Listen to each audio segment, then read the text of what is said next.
from that book that I was talking about last time, The Mind Illuminated. The Mind Illuminated. One of the things they say, the first objective of meditation, the first objective of meditation. So he has sort of two objectives of meditation here. Two objectives. One is the first objective is really to help develop what he calls a stable attention. Stable attention. And I more, the way that I call it is more of understanding the nature of the mind, to be honest with you. Because as we learn to develop stable attention, we also learn about the nature of the mind. Because the intention of the beginning part of meditation or mindfulness is really choosing an object to pay attention to, right? So we choose an object to pay attention to. That's what we try to sustain our attention on. Beep, beep. And then our mind wanders, which is inevitably what the mind is going to do. And so to me, it's not necessarily that you, or what happens over time is that your focus, you are learning how to focus and stable your attention, but the process, the real understanding for me is kind of this understanding of the nature of the mind, which the mind does wander. It wanders, it goes away from what we're paying attention to. It's being grabbed by all these different things. And so you're actually understanding the nature of the mind. And in doing so, what happens is that as we understand the nature of the mind, our mind wanders and we recognize that our mind is wandering more frequently. Sort of it happens quicker. Oh, my mind is wandering. And we come back to what we're focusing on. And so what happens over time is we start to develop an ability to sustain our attention on a certain object, the object that we have chosen. And so what he calls stable attention is the ability to intentionally, that's the key word, intentionally direct and sustain the focus of attention, as well as to control the scope of attention. All right, so direct and sustain the focus of attention, as well as to control the scope of attention. All right, so we're developing that ability with practice.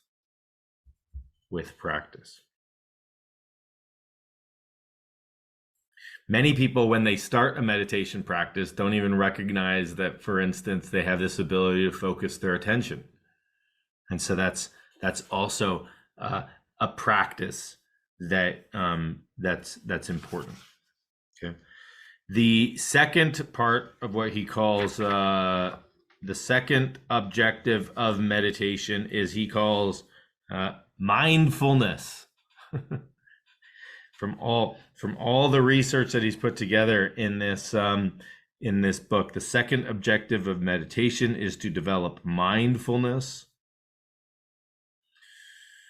Mindfulness allows us, and some of you may have recognized this just from our class already that we've been doing. Mindfulness allows us to recognize options, choose responses, and take control of our lives. It gives us the power to become the person we want to be. It also leads to insight, wisdom, and awakening. Insight, wisdom, and awakening. Who wouldn't want some insight and wisdom and awakening?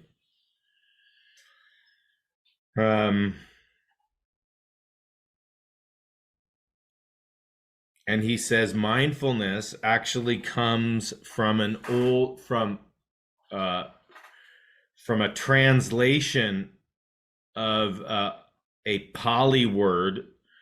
Pali is sort of the old Buddhist texts or language.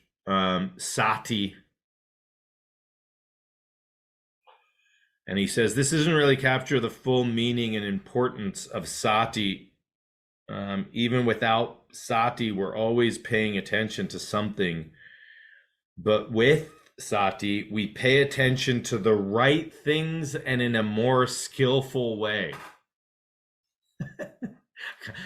Sometimes the translations, it's like how these things have been translated, or the interpretations, or the language that have been used over time. John Kabat-Zinn was really the one to help define mindfulness, or the process of practicing mindfulness, and his definition at the very beginning was very simple, which is essentially paying attention on purpose to the present moment without judgment. That's it, right? Paying attention on purpose to the present moment without judgment. What he says is, we want to pay attention to the right things and in a more skillful way. This is because having sati actually means that you're more fully conscious and alert than normal.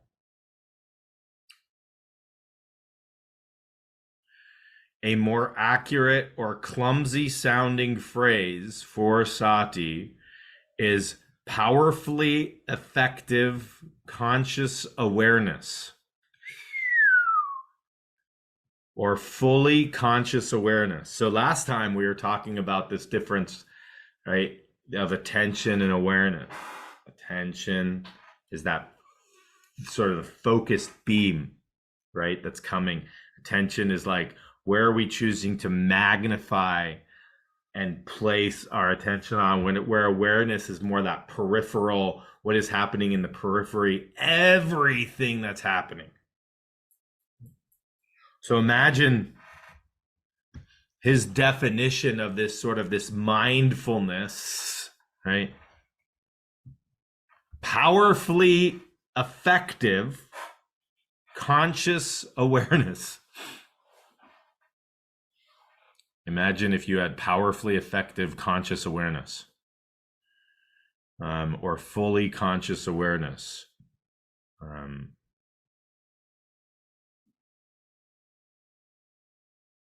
He uses the word mindfulness because people are familiar with it. However, by mindfulness, I specifically mean the optimal interaction between attention and peripheral awareness, which requires increasing the overall conscious power of the mind.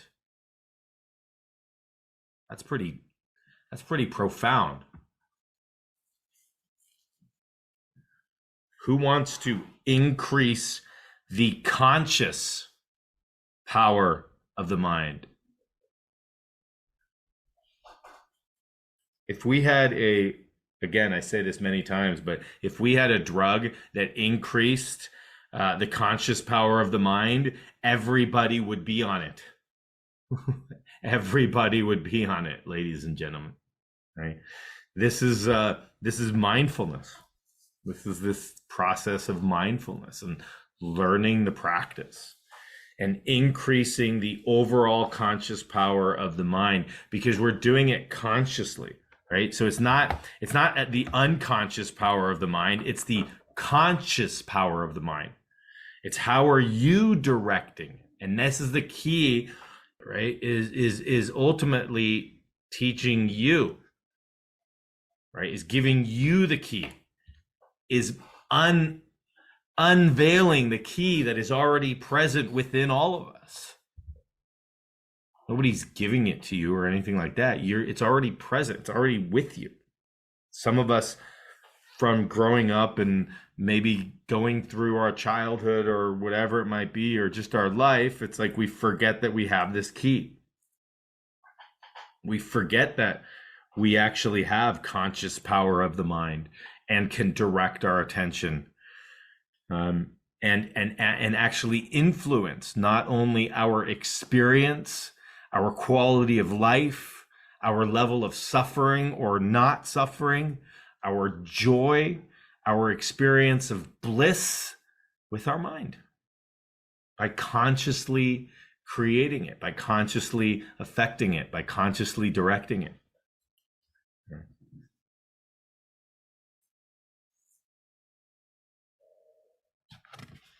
I'm just going to read this because I think it's important.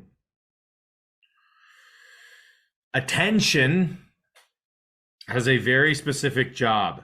It picks out one object from the general field of conscious awareness, then analyzes and interprets that object.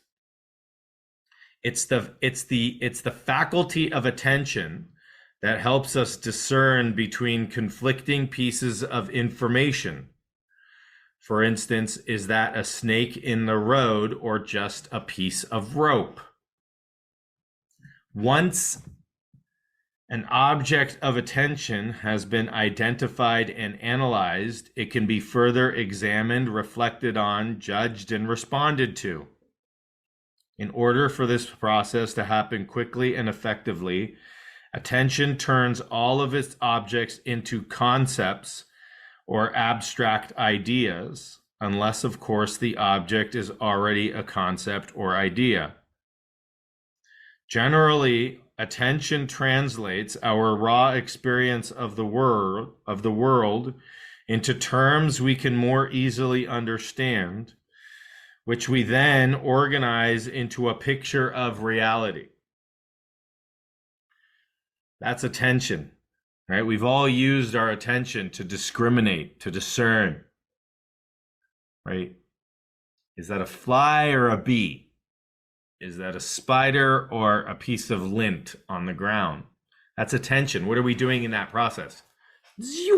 Lasering in, right? Focusing in, right? Oh, I noticed something on the ground. You have that zoom, the zoom dial on our microscope, right? You go in, oh, it's just a piece of lint. So what I'm really kind of trying to get in these two sessions is for you to have this understanding of this difference between attention and peripheral awareness, and to start to understand these differences and then to play with them, right? To kind of play with it a little bit, kind of have fun with it. Am I directing my attention here? Or am I resting my attention and being more in that peripheral awareness that Dr. Z is talking about? Peripheral awareness, on the other hand, works very differently. Instead of singling out one object for analysis, it involves a general awareness of everything our senses take in. Peripheral awareness is only minimally conceptual. It is open and inclusive, as well as holistic. That is, it's concerned with the relationships of objects to each other and to the whole. Peripheral awareness allows us to respond more effectively by giving us information about the background and context of our experience, where we are, what's happening around us, and what we're doing and why. Not mistaking the rope for a snake, since since we're in Alaska and it's winter. That's his example. Attention analyzes our experience, and peripheral awareness provides the context. When one or the other doesn't do its job, or when there isn't enough interaction between the two, then we respond to situations less effectively, We may overreact, make poor decisions, or misinterpret what's going on.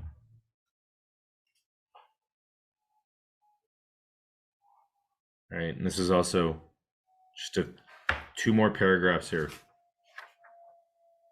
Any new sensation, thought, or feeling appears first in peripheral awareness. Okay, so just like we had that metaphor of the wave coming out of the ocean, right? Any new wave appears in the ocean. It is here that the mind decides whether or not something is important enough to become an object of attention.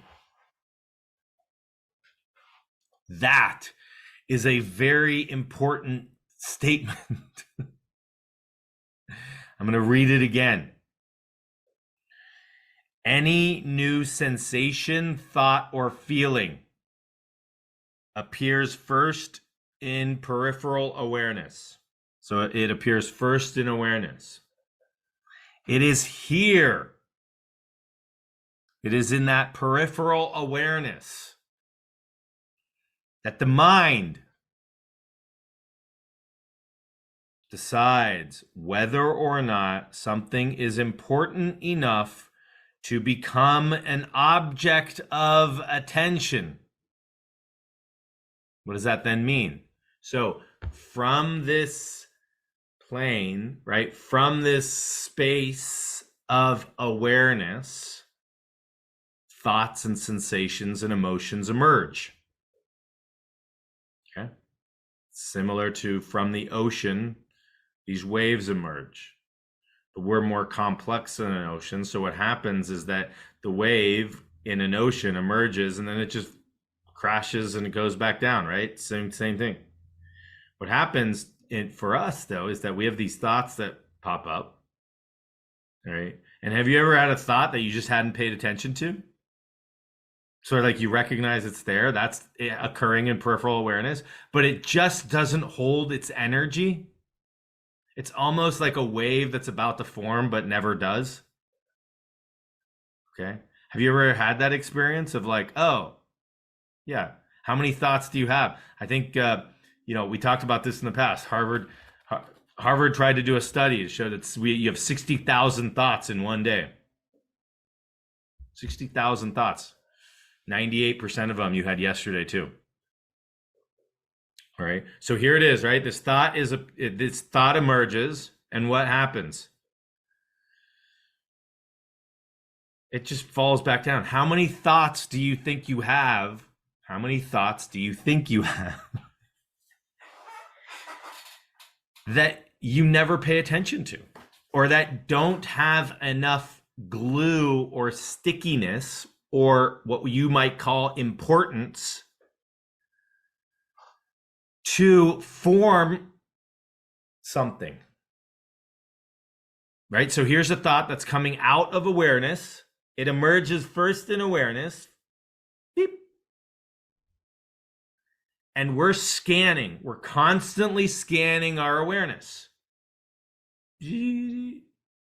If you feel as if this thought needs attention or deserves some sort of energy input to it, what happens is that our attention goes and grabs that thought and brings it out. So now that thought becomes the focus of our attention. So now what do? We've gone from this state of peripheral awareness, from resting in awareness, to all of a sudden a thought comes up and it's like, oh, I forgot to pay that bill, right? That bill thought comes up. Oh, crap. Do I have money in my bank? And then what happens, right? That thought, as soon as our attention goes to it and it determines, does that thought need to be dealt with, essentially? Does that thought need to garner my energy and attention? Oh, I forgot to pay that bill. Okay. So then what happens then? Now our attention, right? In essence, the background fades, and it fades even more. Even though there's still awareness that's present, what happened is now the spotlight, the beam comes out and directs, and now it's focused on this bill. Oh, when was it due? I can't remember. Was it due? Is it due this week or next? How much do I have money in my bank? I don't know if I have money in my bank. Oh, I forgot to ask. I need to ask my parents to borrow money because I don't have enough money. Right. So with that one thought, what just happened? Boom. Our attention goes to that. Now that thought generates energy, which is going to spark other thoughts. Right. And now what happens in my state of being? Now I'm concerned and all my attention is going towards paying this bill.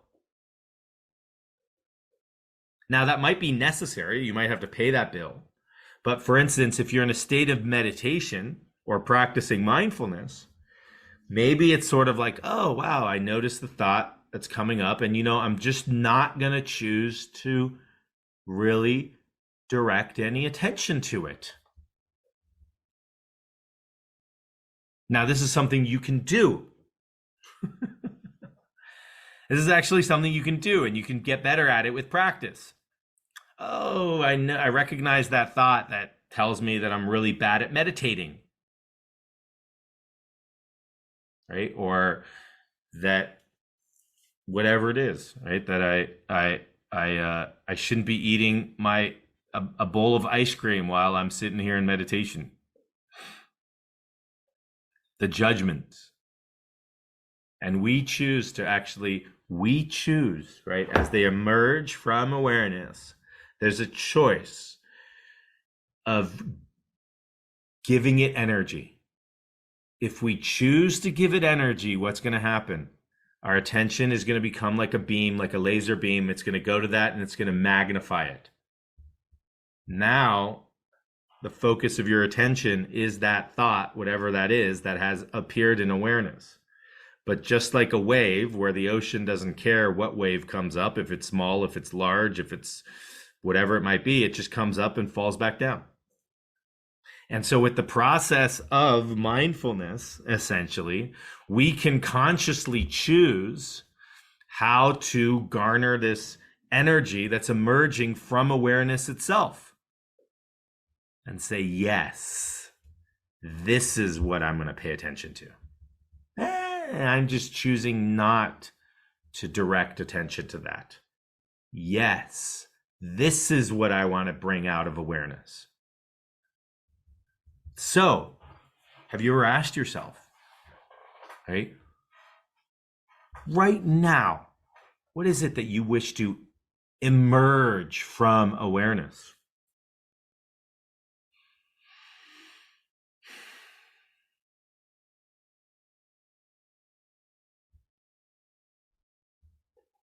What is it?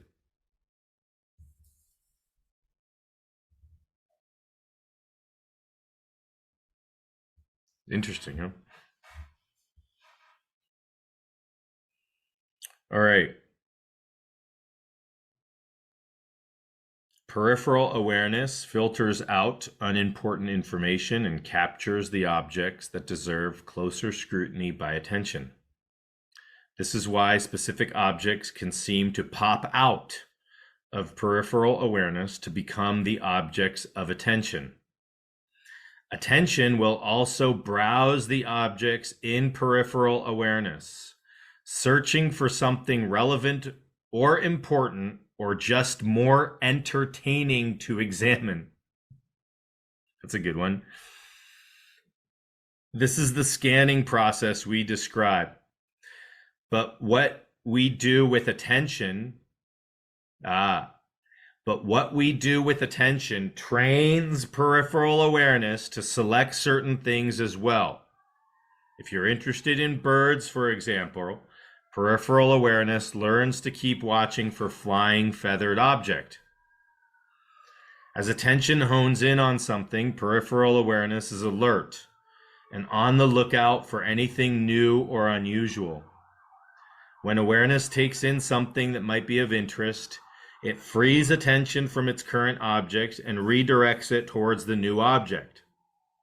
Say you're engrossed in a conversation while walking, when out of the corner of your eye you notice a shape moving towards you.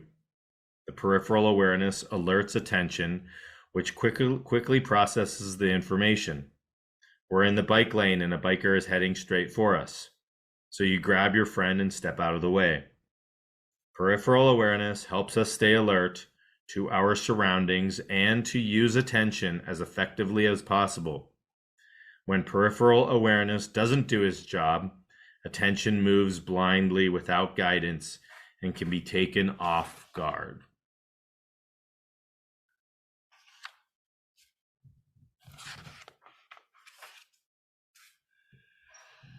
All right, so he has a table here. Peripheral awareness is holistic, relational, and contextual. Attention isolates and analyzes. So peripheral awareness is the entire field. Attention is the beam coming out of it. That's focusing.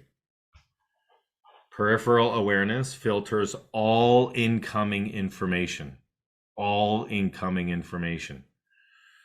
Attention selects information from awareness. Peripheral awareness acts as a watchful alert system. Attention hones in on the object, right? So here you are, you're in a macro lens, you're zoomed out, you're taking it all in, right? You're looking at the whole field. Now, all of a sudden, let's say you notice something moving and now attention goes in and zooms in on that moving object. Is that a spider or just a piece of dust? Peripheral awareness, less processing, attention, more processing. Peripheral awareness, less personal. Attention, self-centered. Peripheral awareness can be introspective, mostly. Attention, extrospective, looking for something on the outside. Okay.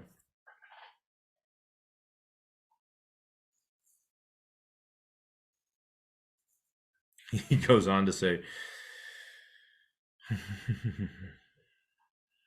why aren't we naturally more mindful? Why does mindfulness have to be cultivated? There are two main reasons. First, most of us have never really learned to use peripheral awareness effectively. Second, we don't have enough conscious power to sustain mindfulness, especially at the times we need it most. The first of these two problems I describe as awareness deficit disorder.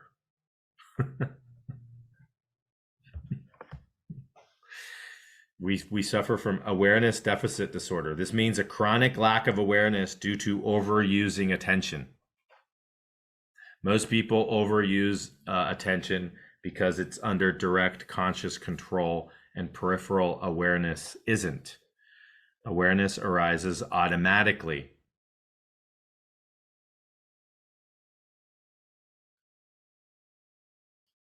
Okay. Good stuff. Good stuff.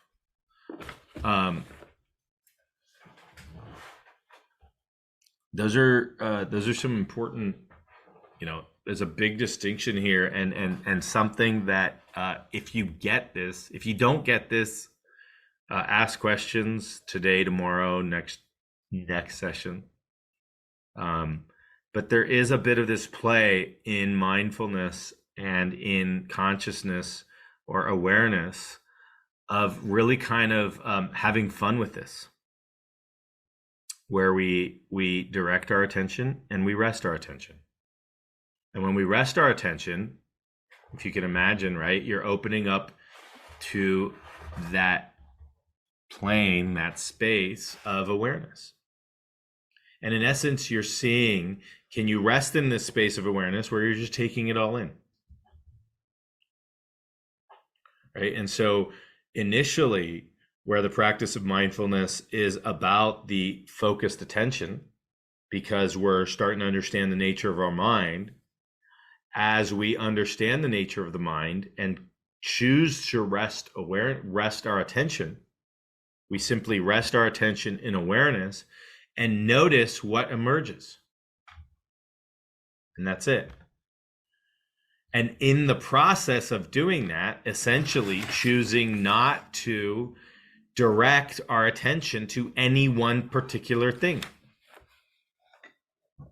Okay, so we're not actually choosing. So whatever comes in, a thought, emotion, a sensation, we're not actually directing our attention to that. We just notice it and let it fall back down, just like a wave would come and fall back into the ocean.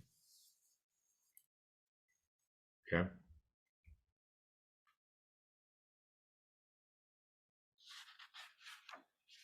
All right, let's go into our practice.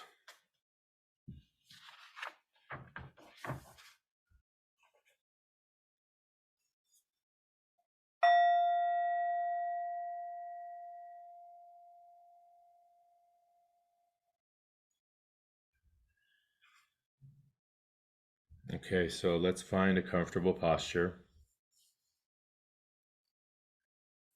A posture we feel relaxed yet alert.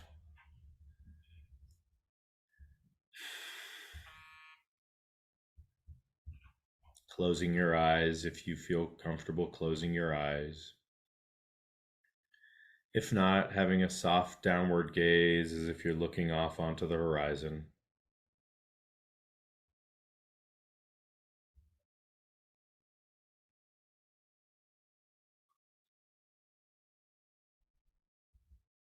And taking a few deep breaths. And with each inhale, allowing yourself to be here now.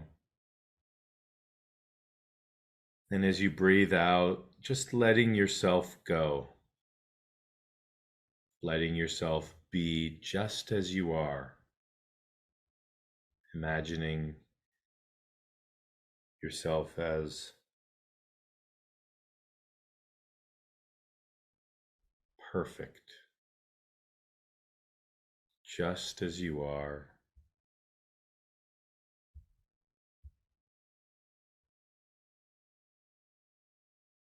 Letting yourself be, letting yourself go with each out-breath, allowing your body to be fully supported by the surface it's on.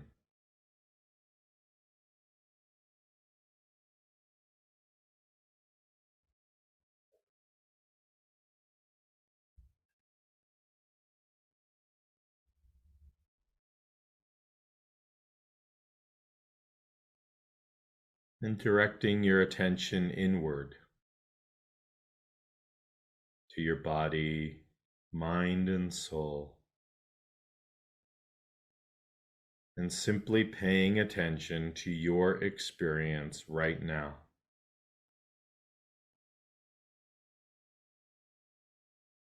What comes up for you?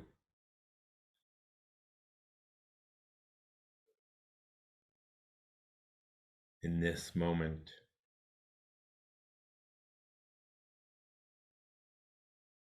It may be sounds, sensations, thoughts, or emotions. Even noticing sensations that are always there, but we don't always notice. Like our feet contacting the floor.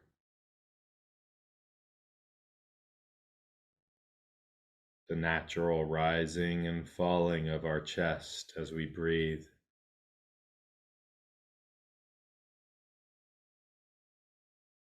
The sensation of our clothes making contact with our skin.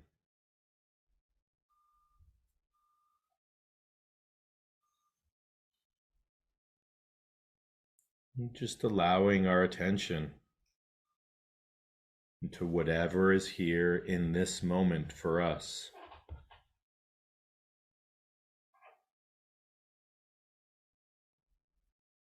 Not trying to focus on anything or holding your attention on any object.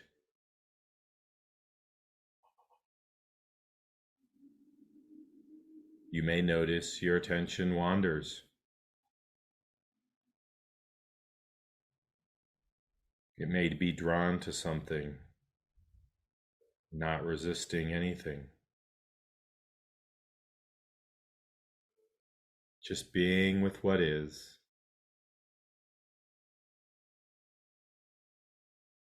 But being aware of where your attention is going.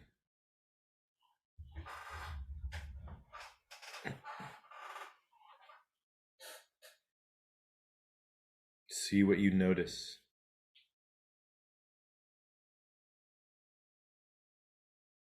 Letting yourself go, letting yourself be, relaxing even more deeply into the posture you're in, allowing yourself to truly open up to the present moment, to the vast experience that is present right now.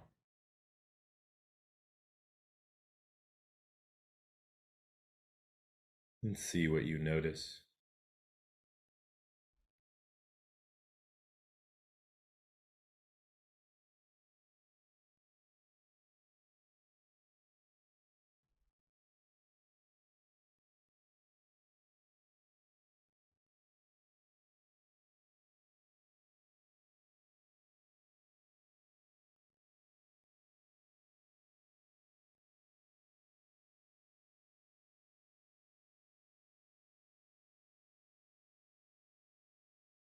You may find that your attention is drawn off to some idea or thought,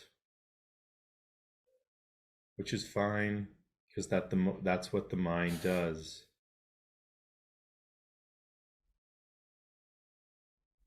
But in this practice, we choose not to follow the thought any further.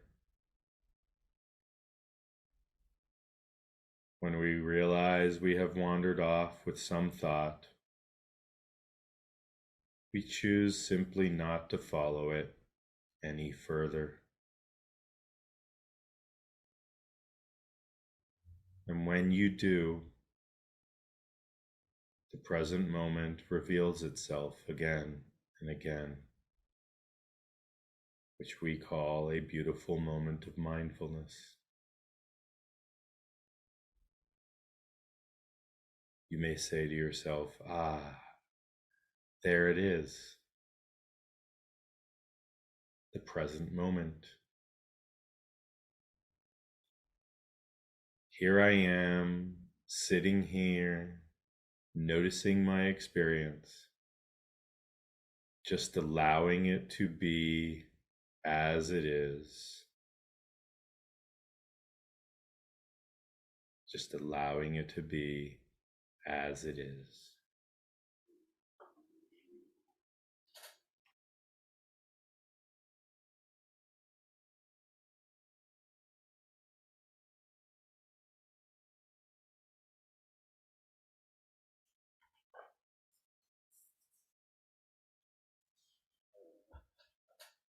We're not trying to get anywhere.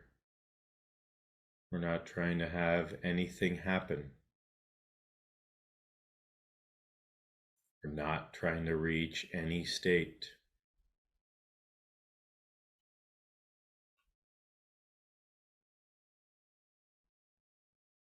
Just allowing ourselves to be open to anything that arises in this moment and to be present with it.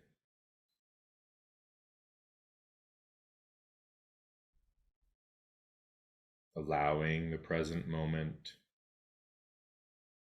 to reveal itself over and over and over again.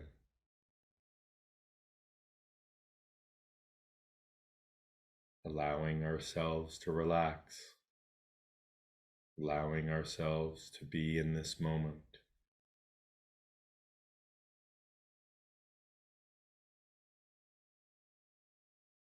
Choosing for this practice not to follow any thoughts any further,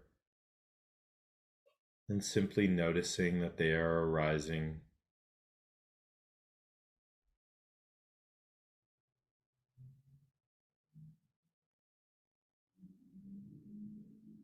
Notice, how do you feel inside?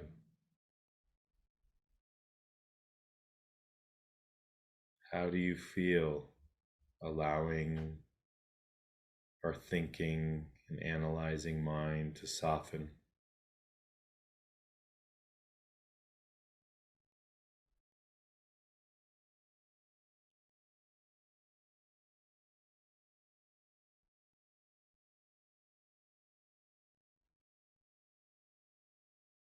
Not trying to stay present, but allowing the present moment to reveal itself.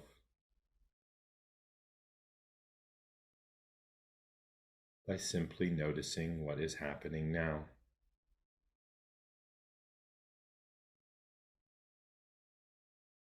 Just paying attention to whatever arises in this moment, and not following any practice, any thought, any further than recognizing its presence.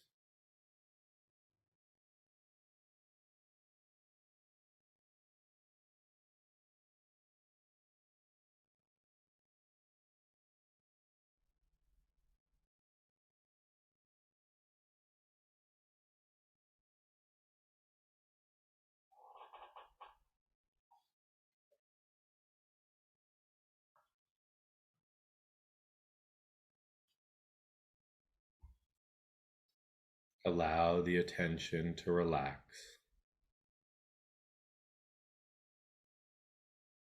Allow the attention to fall back and rest.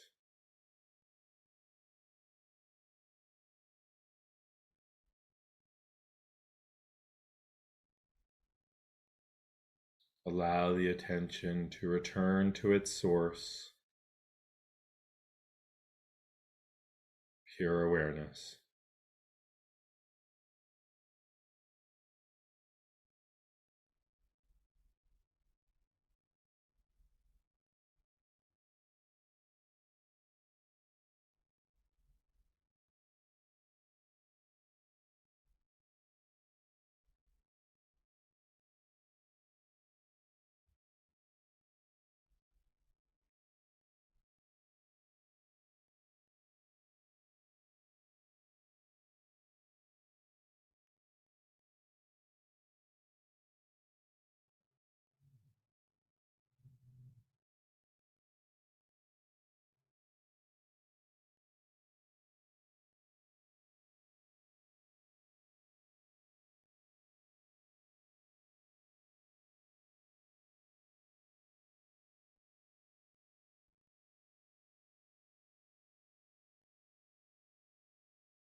And with that, just noticing what your experience is now. And as we bring this meditation to a close, seeing if you can incorporate this throughout your day, allowing your attention to rest, back to pure awareness.